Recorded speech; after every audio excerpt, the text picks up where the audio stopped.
to fill the gap in this floor area.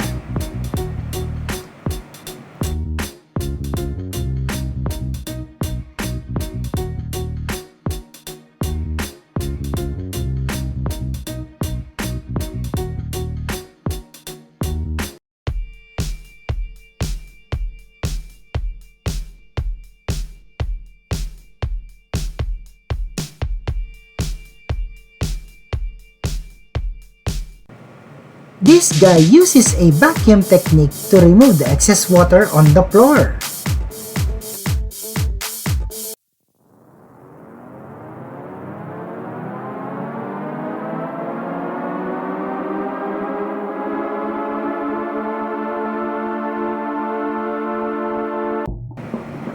This guy uses an industrial syringe to inject the adhesive under the wood floor.